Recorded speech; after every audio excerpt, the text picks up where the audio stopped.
So Billy Graham is dead, the evangelical preacher. He was 99 years old, so a lot of you probably only know him as, an old guy who would occasionally come out of the shadows and say something, or people would talk about him. But when I was a kid, he was like the Pope of America. He was like a fixture on television. He knew all the presidents. He was on talk shows. And if he made a comment about the news, it was news. I mean, he was that kind of important person. Now, in my family, which was a family of liberal East Coast Jews, I think we always looked at him as a little bit threatening. He was that part of America that was different from us and maybe excluded us and maybe was not welcoming to us. My father, I wrote about this in my memoir, The Great Good Thing. My father was a GI during World War II, and the news of the Holocaust, the news that 6 million Jews had been exterminated in this kind of mechanistic way, scarred him for life. It scarred my father for life. He was paranoid. And anything that he saw in politics, he was a liberal, and anything he saw that was conservative, that was religious, that was overly patriotic, he immediately thought that the Holocaust was coming again. And I don't mean that it wasn't like liberals now, oh, you're literally Hitler. He literally thought it was Hitler, So, I mean, when he would see a character like Billy Graham preaching the gospel, talking to presidents, talking about Jesus, Jesus, Jesus, he just found it very, very threatening. And that was kind of the atmosphere in my house. It took me a long time to realize how entirely nuts this was, and to understand that in many ways it was people like Billy Graham who kept this country sane. It was people like him who brought it back to itself, who reminded it where it came from, of what the underlying ethos of our country was. He is the guy that the left usually hated, and yet even people like Dan Rather said when they went to investigate him as an investigative reporter, and then they heard him preach, they almost came to Jesus. They almost came down and gave themselves to the Lord. And I think that he, when I get a letter, as I occasionally do, that says something that I said or maybe my memoir helped someone find God in his life, that's probably the letter that makes me feel best, because it's not like, oh, I enjoyed your show. It's not like, oh, I enjoyed your novel. It's like an eternal win, It's like an infinite win. And I always joke that if I have enough of those, when I get to heaven, not only will they let me into heaven, but they'll give me a toaster, that you get an extra little bonus. But he did that to thousands upon thousands of people. I'm going to tell a little bit about that. All week long, we've been talking about what I think are fake crises. This gun crisis, this school shooting crisis. It's not that that's not a tragedy. It's not like it's not a terrible thing, but a crisis is something different. A crisis is something that if you don't get on it, if you don't stop it right away, it's going to lead to a disaster. That's what a crisis is. A crisis is something that if you don't turn it around, it's going to lead to a disaster. I do not think guns are a crisis in this country, and I certainly don't think the Russian trolling of our election was a crisis. We've been talking about crisis after crisis that doesn't exist, that is simply a tool that the media, which is the left, is using to take your rights away, to gain more power. In the case of the guns, it's to take your God-given right to defend yourself away. In the case of the Russians, it's to delegitimize Donald Trump, who they hate. But there actually is a crisis in this country that's real, and I think the passing of Billy Graham gives us a good reason, a good pretext to talk about that real crisis. Trigger warning, I'm Andrew Klavan. This is The Andrew Klavan Show. I feel hunky-dunky. Life is tickety-boo. Birds are winging, also singing hunky-dunky-doo. Ship-shape, tipsy-topsy, the world is zippity-zing. It's a wonderful day, hurrah, hooray! It makes me want to sing. Oh, hurrah, hooray! Oh, hooray, hurrah! Hooray, hurrah, it's mailbag day. So we have some great questions that came in. I will answer as many as I possibly can. Personal questions, political questions, religious questions. My answers, and this is reassuring, my answers are guaranteed 100% correct and will change your life on occasion for the better. Also, I have to bring this up. Lindsay put a picture of herself on Twitter. She is about ready to explode. That baby is basically she's knocking at the door. Yesterday, Ben was nice enough to do a little interview with me on Facebook Live. And yesterday, the show shot up. It got as high as number 12 on all of iTunes. Now, I hope you understand that this creates in you a patriotic duty as a God-fearing American to put the show in the top 10. So, give it to your friends, tell your friends about it. Make sure you subscribe on SoundCloud or iTunes. If you have an Android, sell your Android, get an iPhone so you push it up in the iTunes level. If, perhaps you have like an elderly parent or relative who's no longer quite conscious, move their hand to morals don't matter. Nothing matters except pushing this show into number 10. Anyway, it was wonderful that Ben did that. If you're a new listener, welcome. And that gives us an opportunity to tell you about tripping.com, because tripping.com is the largest rental site. What it is, it's a site where you can find rentals for when you go on vacation. Now, this is a thing we talk about all the time, because I'm kind of a creature of habit. I like to go to a hotel, and my wife sometimes says, why don't we just rent a place? And, I usually say what I say to her: don't make me come over there, woman.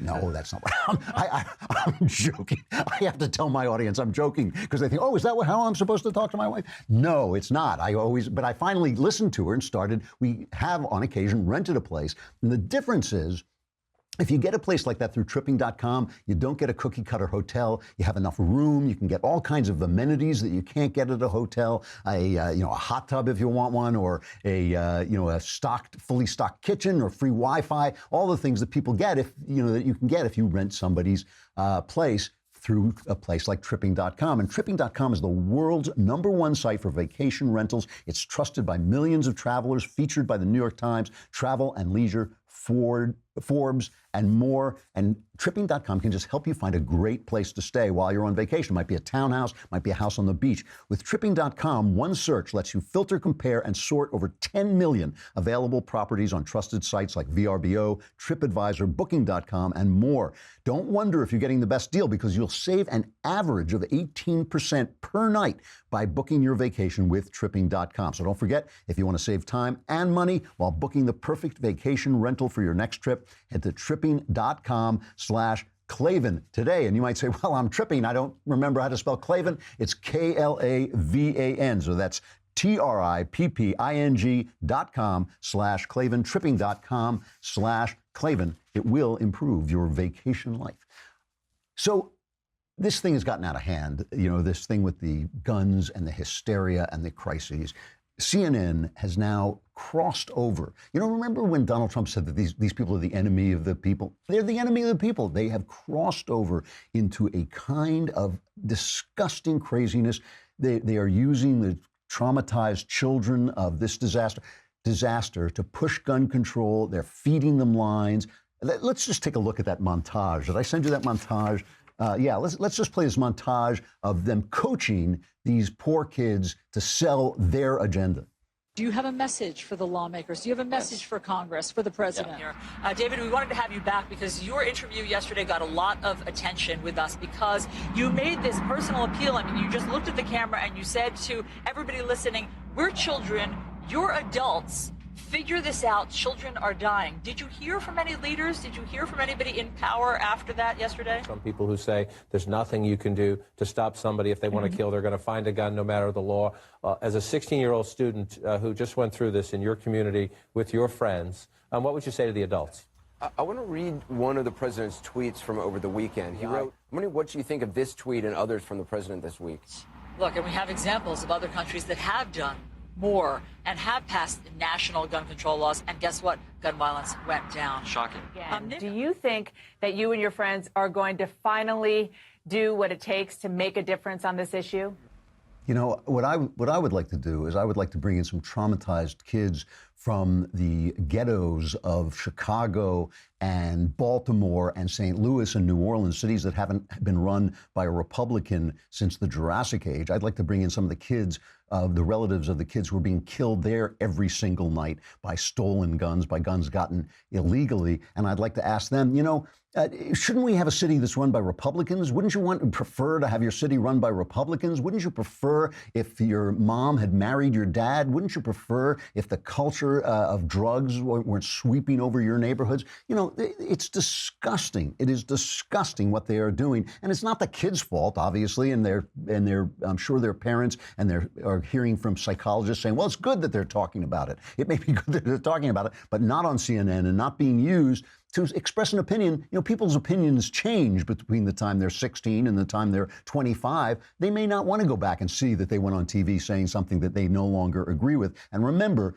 it's not that people don't have a right to be opposed to the Second Amendment and the God-given right to defend yourself. They do have a right to be opposed to that. It's that they're not giving them a chance to hear the other side of the argument, to hear the side about freedom. I mean, this is the same, CNN is the same place where they told us that the lady in North Korea was winning PR victories over Mike Pence, the vice president of a free country. I mean, they're saying stuff about Donald Trump. There was an article in the Washington Post by an assistant professor at the University of Richmond where he was comparing Trump to Perón, the Argentine dictator, Juan Perón. And we've seen Evita, this is like this communist dictator, and say, oh, Trump is much worse. Trump is much worse. Perón did some good things. He did some good things. And as I was saying yesterday, we know that fascists can do some good things. They used to say the Nazis made they said Mussolini, the fascists made the trains run on time. Fascists do good things. Kings do good things. Communists do good things. But you're not free when you have those people running your country. So this is a question of freedom versus slavery. And as long as we got people like CNN who think freedom is slavery, we want our guns. And the other thing about this is, again, they're using emotion to tell us there is a crisis. And I'm sorry, but I'm taking this from an article today in the Wall Street Journal by John Carlson. The number of guns in America rose nearly 50% between 1993 and 2013. During the same period, gun homicides fell by nearly 50%. The notion that more guns mean more crime is simplistic and false. And the fact that crime is going up, that these shootings are going up. Here's from USA Today. Since 1990, there have been 22 shootings at elementary and secondary schools in which 2 or more people were killed, not counting those perpetrators who committed suicide. Whereas 5 of these incidents have occurred over the past 5+ years since 2013, claiming the lives of 27 victims, 17 at Parkland. The latter half of the 1990s decade witnessed 7 multiple fatality shootings with a total of 33 killed, 13 at Columbine. So it's not a crisis, it's a tragedy, and they're using the tragedy, your emotions that are naturally ginned up during a tragedy, as they should be, they're using those emotions to make you feel it's a crisis because they know that in a crisis you might do something stupid like give up your right to defend yourself. And the other crisis about Russia, I'll talk about that in a minute. But first, let us talk about Boll and Branch. If there's something I know about, it is bed sheets. Why? Because I never sleep, but I do go to bed. I lie awake all night, and if you're going to do that, you want really, really comfortable sheets. And same thing is true if you're going to go to sleep. Boll and Branch are comfortable sheets. What makes them unique is each sheet is crafted from 100% organic cotton. And that means Boll and Branch sheets not only feel incredible, but they look amazing. And for some reason, when you wash them, they get softer and softer. I don't know. They start out really nice, but then they get better and better. Since Boll and Branch sells exclusively online, you don't pay that expensive retail markup. So you get it's half the price for twice the quality. You'll love these sheets. Try them for 30 nights and see for yourself. If you're not impressed, return them for a full refund or send them to me. I'll wash them and use them myself. Anyone who sleeps on Boll and Branch sheets loves them. That's why they have thousands of 5-star reviews. The New York Times, Forbes, the Wall Street Journal all rave about them. And 3 U.S. presidents have Boll and Branch sheets. We don't know. They won't tell us who they are. Go to bollandbranch.com today and you'll get $50 off your first set of sheets plus free shipping in the U.S. when you use the promo code Klavan. And you think to yourself, I'm so comfortable, I forgot how to spell Klavan. It's Klavan.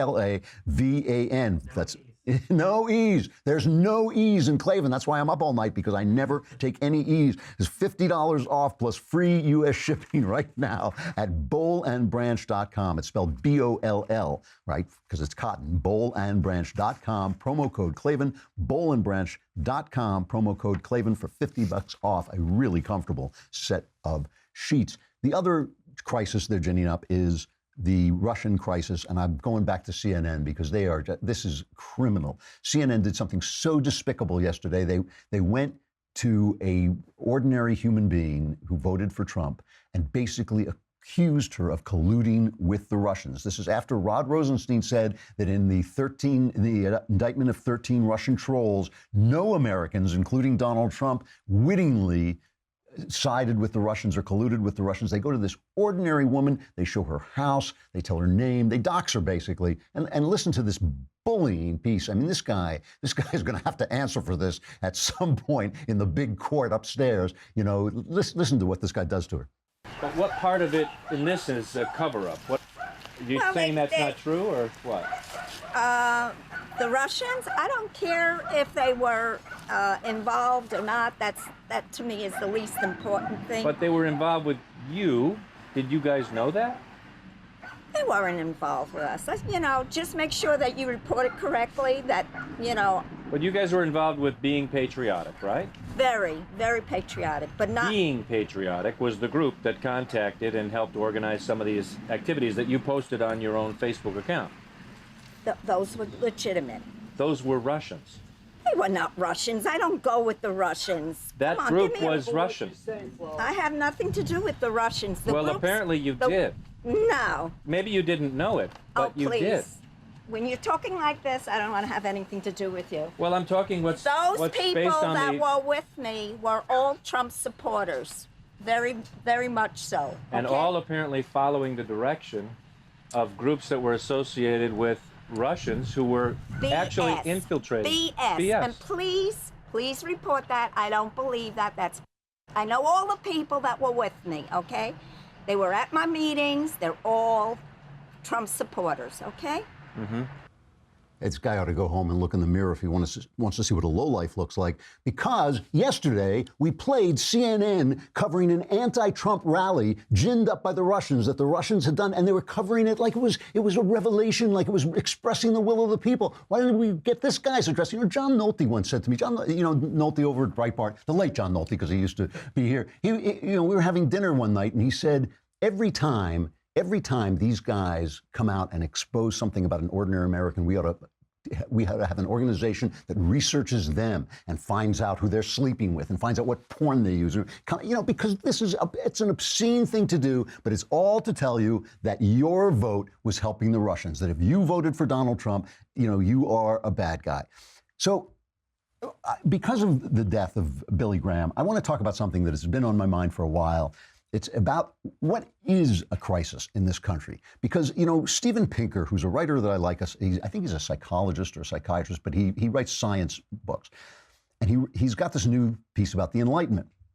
And I'm going to come back to Pinker. And the reason, I want to make it clear that the reason I'm using Pinker is he's an entertaining writer, he's an intelligent man, and as far as I know in the public sphere, I don't know him privately, but as far as I know in the public sphere, he's a man of goodwill. And I think he's doing things that are wrong, and I'm going to point that out, but I think he's a person of goodwill. And, somebody that I'd love to have him on the show. If we can get him on the show, I'd love to debate him about it.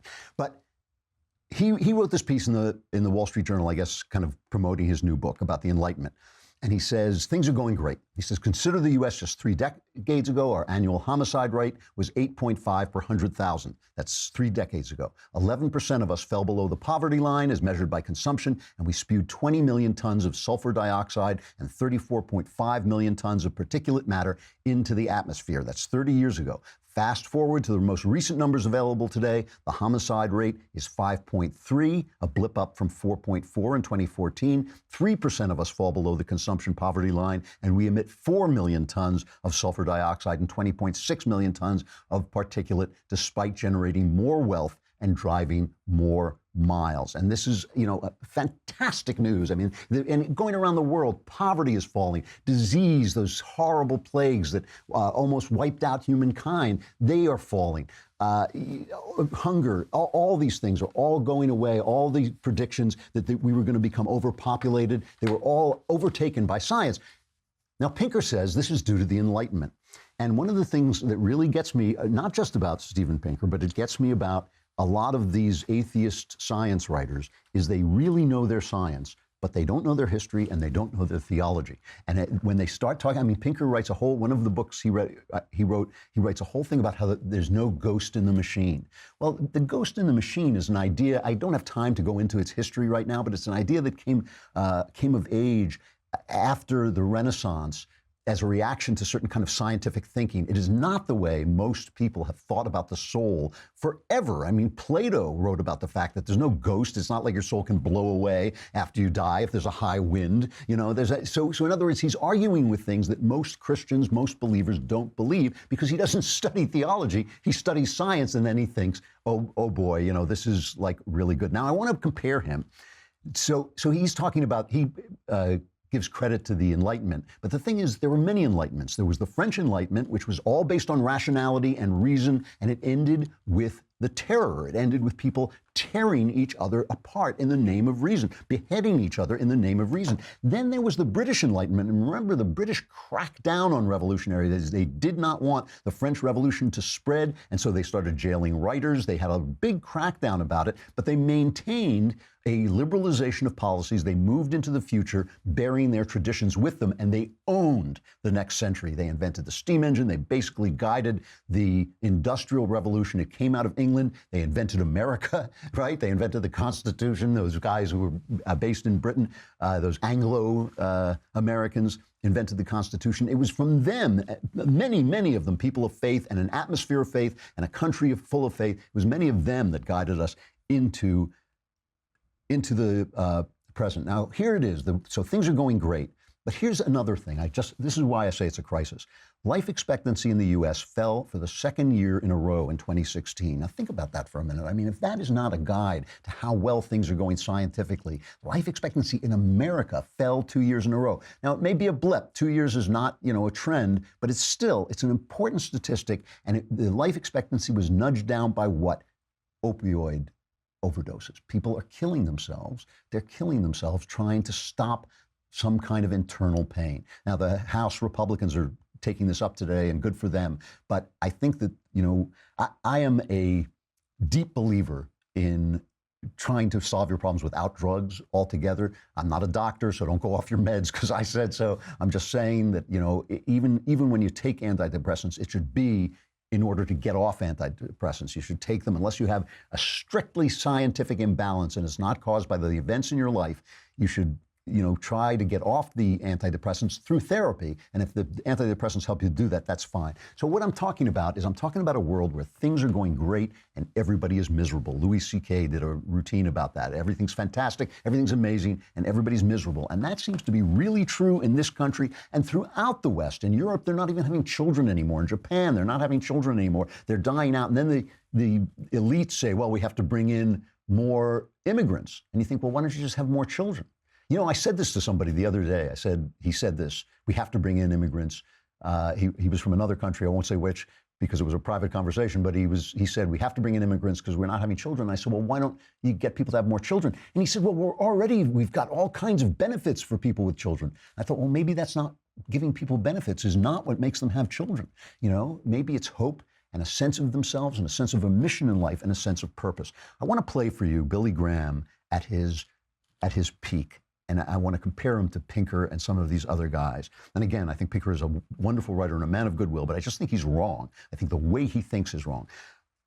I read the book Unbroken, wonderful, wonderful book. And if you just saw the movie, you shouldn't. Go read the book about Louis Zamperini. He was an Olympic distance runner. He ran in the Jesse Owens Olympic in '36. He shook Hitler's hand afterwards and all this. And he became an American soldier, and he was captured by the Japanese. And he was tortured. I mean, the scenes of torture in this book, she writes the book so well that it's not unbearable, but it's horrible. It is horrible. He was tortured beyond the ability of a normal human being to imagine. And he came back, and he was, of course, broken. The fact that he lived through the things he lived through, just the time he was on the raft before he was rescued by the Japanese, and then the torture he went through afterwards, that anybody could live through this, is a testimony to his internal fortitude. But after that, he was broken. He became a drunk. He loved his wife, and one day he woke up with his hands around her throat because he thought he was strangling the guy. He had a dream that he was strangling the guy who tortured him. He was filled with rage. He was unreachable. His wife, even though he loved his wife, he was going to lose her. He was unreachable. And he walked in and he heard one of Billy Graham's early sermons. He would set up this tent, and so many people showed up that Graham, even though he was losing his voice, kept pushing on, kept going out, and he went there and he was saved. And when I say he was saved, never mind what happens to him after death, let's put that aside for a minute. He was saved in this life too, because God came into his life, and the last half of his life was just as beautiful as the first half had been, more so because he was suddenly helping other people. That anger fell away from him. He forgave the man who tortured him, which is an amazing thing to have done. I don't think I could have done that, but it transformed him.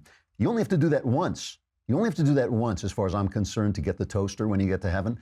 Billy Graham did this tens and tens of thousands of times. I don't know how many times, probably millions of times. Let's just play the second take, number 13, Billy Graham preaching in his heyday about the fact that the truths of the Bible are revealed not to the wise, but to the little children.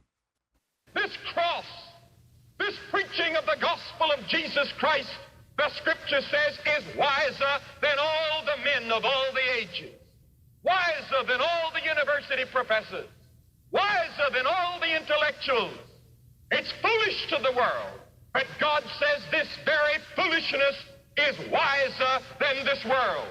That's an old-fashioned, fire and brimstone kind of style of preaching. It's kind of gone out of fashion, but this thing brought people. I think he's in Madison Square Garden. He would fill the garden, like the Beatles. He would fill the garden, and people would find themselves coming to Christ. And he's the guy who talked to George W. Bush when W was using drugs and drinking. We don't know exactly what he was doing, but we know it was bad. He took a walk with Billy Graham, and he came and changed his life. This was a powerful, powerful guy. Now let's compare this to Pinker talking about why he doesn't believe in God and why it's not a scientific idea. I think that using the word God or the attitude of faith toward that which you don't know is a cop-out. It's a way of slapping a label onto something rather than trying to understand it.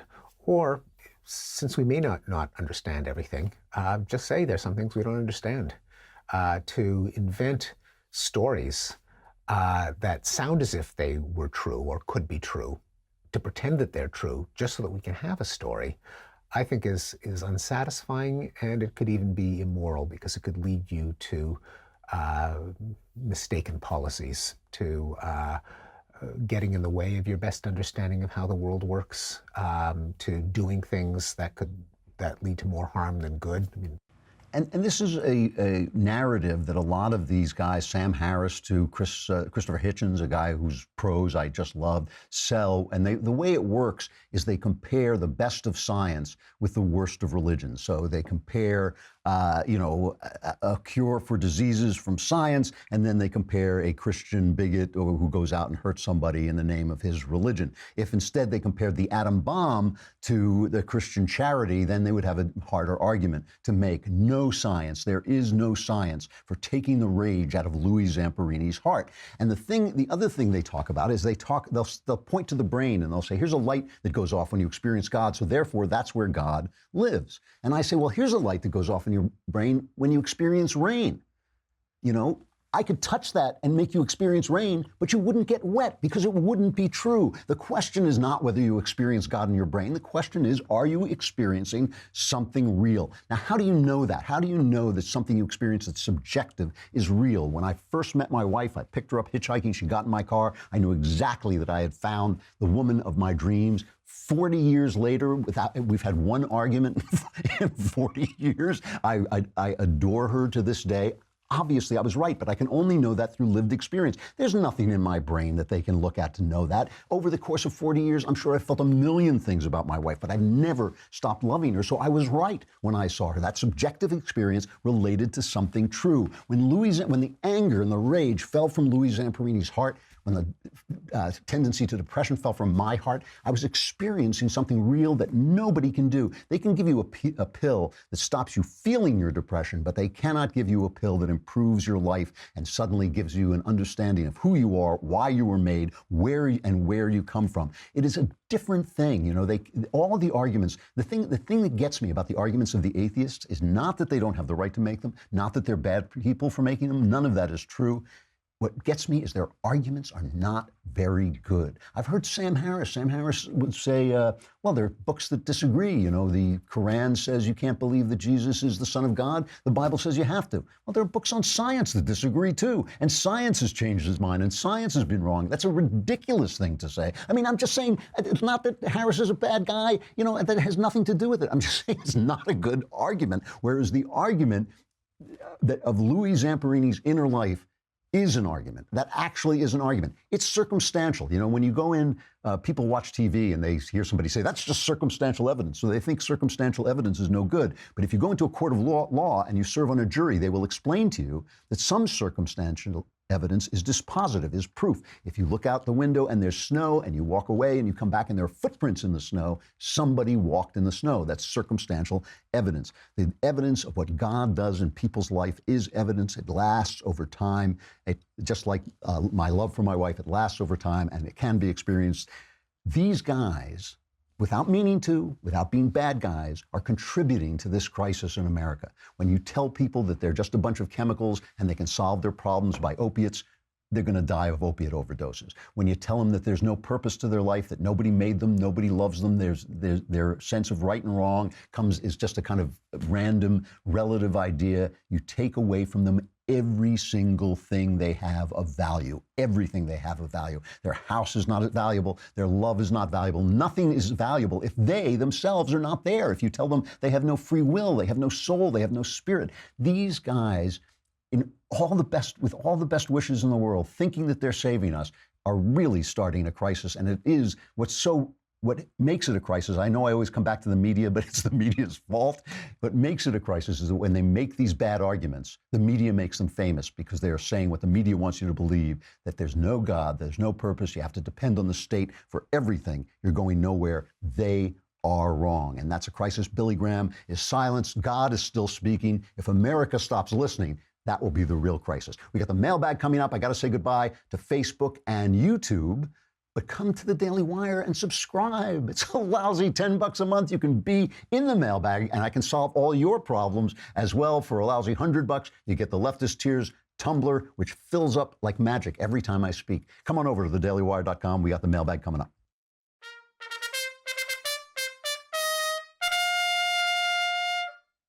All right, mailbag. Yeah. All right, so we got to get to her baby in here to do a, like mailbag, whatever babies say. All right, from James. Klavan, from a new subscriber, welcome. Are Republicans afraid to address the national debt because in order to do so, they would need to make cuts that would make it impossible for them to be reelected? Basically, yes. That's that is, the thing is, it is the nature of government to get bigger. It is the nature of people to want to be taken care of. It is the nature of people to not want to give up anything that they've been given, anything they feel is free that they've been given, never mind that it eats into their freedom. It is the nature of people not to notice that their freedom is being eaten away. There is never any incentive for politicians to make us more free except the will of the people and the understanding of the people. That's why when the left invades our universities, when they take over our TV stations, when they take over our entertainment industry, that's why it's so powerful, because there's always incentive for the government to grow bigger and crush, and the bigger the government, the smaller the human being. And it does, the welfare state does make people's lives better, until it stops, until you become Europe and you're not having children anymore, until you become Japan and so nothing matters anymore because everything's being taken care of. So you don't need children, you don't need purpose, you don't need life. The Muslims come in and take over your country, you don't even know how to fight anymore.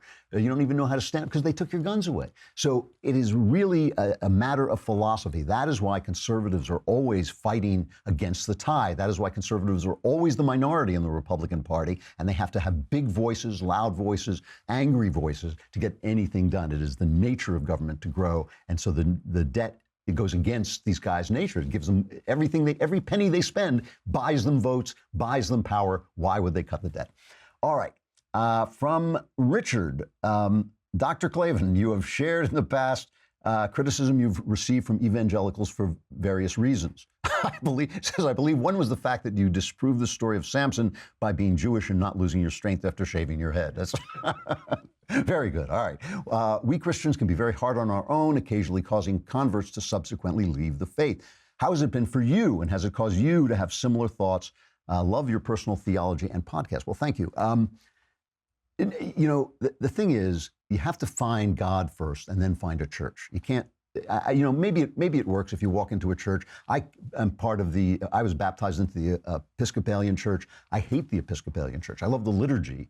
I have philosophical differences with the Catholics, but I'm basically a Catholic in theology, and I can't join the Catholic Church for a lot of reasons because of some of the things I disagree with, and I don't want to pledge to something that I'm not going to fulfill. But if you find God first, and you find Christ, and you read the Gospels, and you root yourself in the Gospels and in good theology, then a church, the things that happen in church don't matter as much. So I can go to a church and listen to some liberal sermon, and it just goes right past me, because I know that guy. He's not Jesus. He's speaking from the pulpit of Christ, but he's abusing that privilege.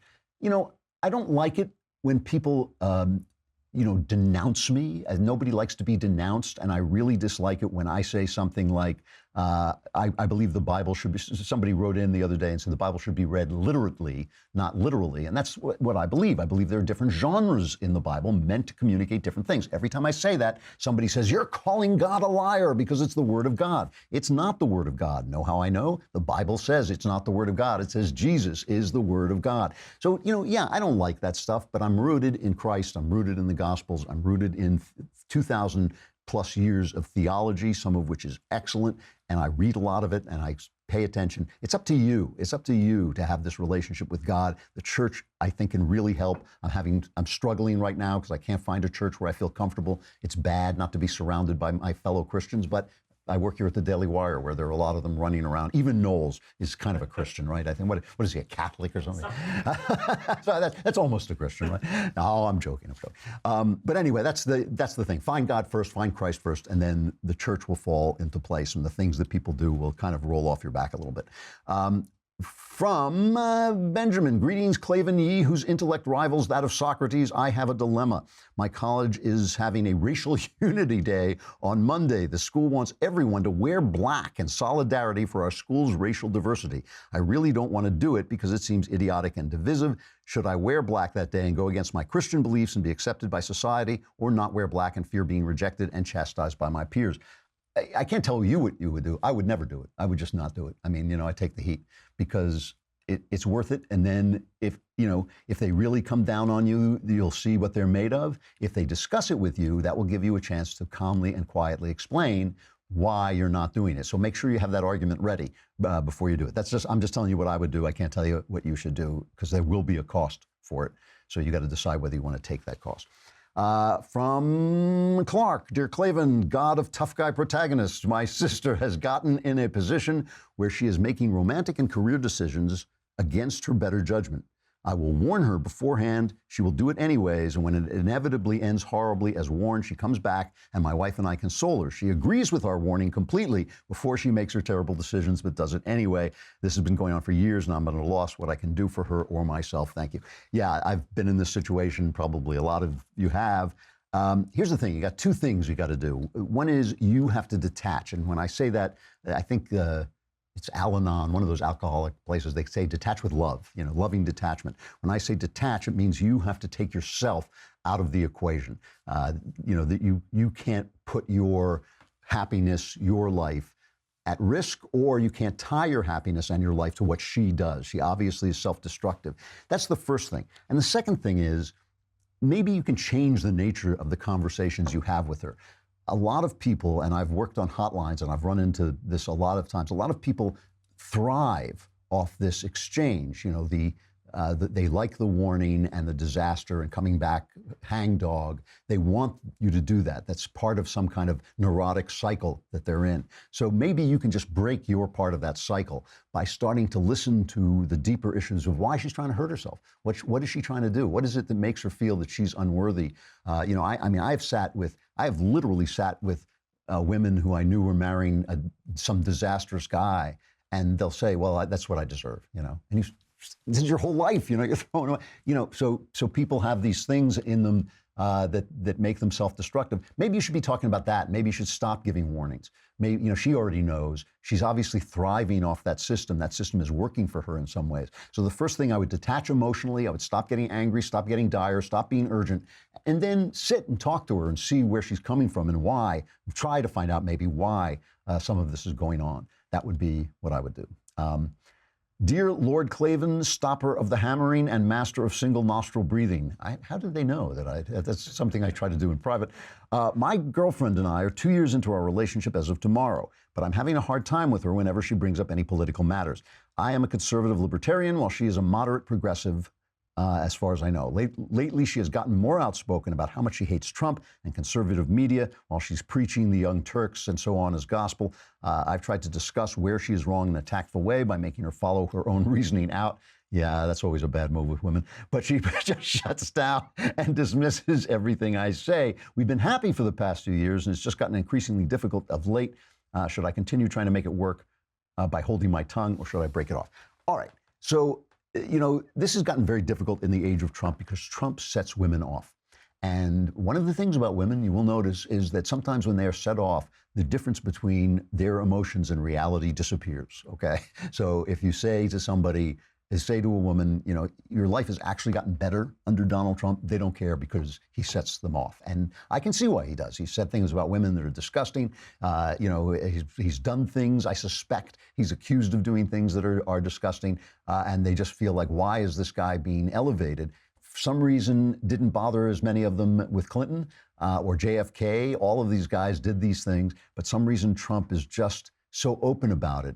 And so he lacks the hypocrisy to cover it up. And the press, of course, wants to expose every little thing. And so it just sets them off. So here's the thing. The question is, are you happy? Are you happy together? Is this a problem that is just kind of expressing some deeper conflict between you that is making you miserable? I feel incredibly blessed to be in the marriage I'm in. But one of the things that before I got married, before I met my wife, I just thought to myself is I'm not living in a fractious home. I am not living in a place where we argue every day, where, I have to have a power struggle every day. I'm setting down some guidelines from the start. I'm going to let my wife know how I'm going to live. And that's an important thing to go into. So the question is here, if this becomes a permanent relationship, if it becomes a marriage and just goes downhill, you're going to be deeply, deeply unhappy. So the politics is secondary. The first thing is, are you happy? Is this the woman you want to be with? That's the first thing.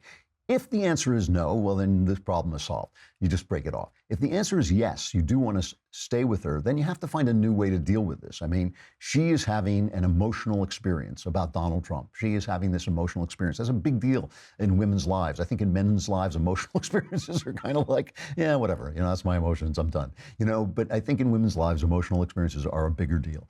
You might want to listen to what she's saying without arguing with her. You might want to just tell her you disagree with her. You might want to just let her vent from time to time. You might want to use opportunities to say what you think is good without making it an argument. Back off, basically. Back off and let her have her experience and accept that it's her experience. And that doesn't mean you shut up. That doesn't mean you don't express your opinion. That doesn't mean you let her browbeat you into changing your mind. It simply means that you don't have to argue with her every time she says something that sets you off. Don't let her set you off. But that's first you got to decide whether you actually want to be with her. That's just not a question I can handle. I'm running out of time, but I'll take one more. The name seems to be Selvier. Andrew, I'm an aspiring screenwriter who grew up with 80s Hollywood movies and their unapologetic patriotism and optimism. When I came from Austria to Los Angeles to attend film school, I was surprised by the rampant anti-Americanism and pessimism. Do you think there's a chance of Hollywood ever coming back to the same optimism and patriotism as depicted throughout the 80s? Yes and no. I think that there is a chance of Hollywood becoming more diverse if conservatives start to realize that this is an important vehicle, not just for entertainment, but also for ideas and attitudes. So when conservatives, the problem with Hollywood is, yes, do they lock out conservatives? Yes. But do conservatives go and storm the doors and buy the studios and start studios? No. And conservatives are constantly, first they make trashy kind of G-rated, positive, rah-rah movies without any depth and without any kind of artistic scope, artistic vision, but also they just don't put the kind of energy into it. There are no think tanks about entertainment. Think tanks don't have any people who are expert in popular culture. They don't have any people, they don't have any awards. There are no review venues where people who really know movies and TV can review them. They'll give most of the conservative magazines will give a review to some guy who's a political writer and then wonder why he didn't do a good job reviewing the movies. So that's on us. If conservatives come to their senses, then Hollywood will become more diverse. Hollywood will never become again, I shouldn't say never, but it doesn't look anytime soon like they will become again what they were at their peak in 1939, because they had the studio system, which was essentially a form of indentured servitude. And that has been broken up. And that meant that the businessmen ruled. Right now, what you've got is a system where a lot of the talent rules, and talent is stupid, and talent is leftist, and talent doesn't really know as much as businessmen, and they don't react to profits. And since profits have now become so diverse, I mean, I'm getting into the high weeds, but they make their money no matter what they do, basically. So I think it's very possible that Hollywood will get more diverse if conservatives come to their senses. I don't think it's ever going to go back to being a unified voice in favor of America, which it was at its greatest moment. All right, I'm out of time. I wish I had, there's a couple more I wanted to answer, but I can't. Let's do some tickety-boo news.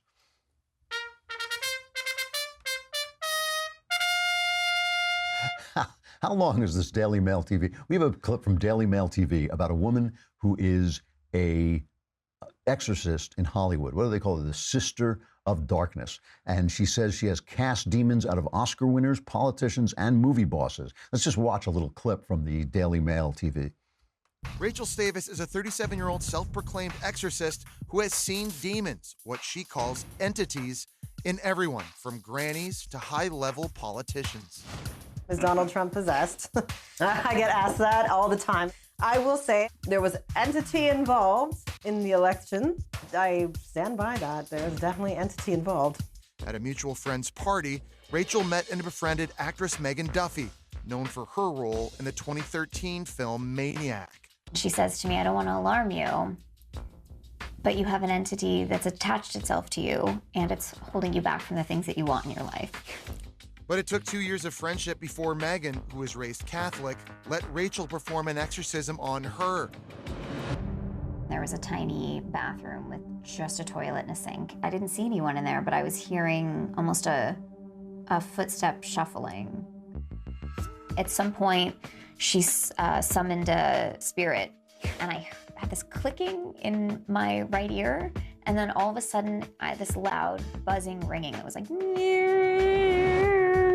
and then when she finished the chant, it stopped. I call this tickety-boo news because if she actually succeeds in chasing all the demons out of Hollywood, the traffic is going to be so much better here. Tomorrow, we've got Sebastian Gorka. I'm going to ask him about Obamagate, one of the biggest scandals of my lifetime.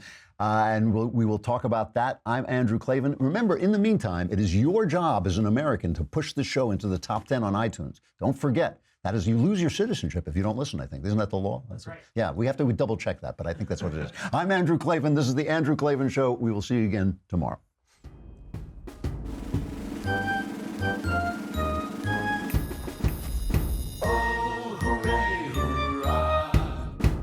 The Andrew Klavan Show is produced by Robert Sterling. Executive producer, Jeremy Boring. Senior producer, Jonathan Hay. Our supervising producer is Mathis Glover. Technical producer, Austin Stevens. Edited by Alex Zingaro. Audio is mixed by Mike Cormina. Hair and makeup is by Jesua Alvera. And our animations are by Cynthia Angulo and Jacob Jackson. The Andrew Klavan Show is a Daily Wire Forward Publishing production. Copyright Forward Publishing 2018.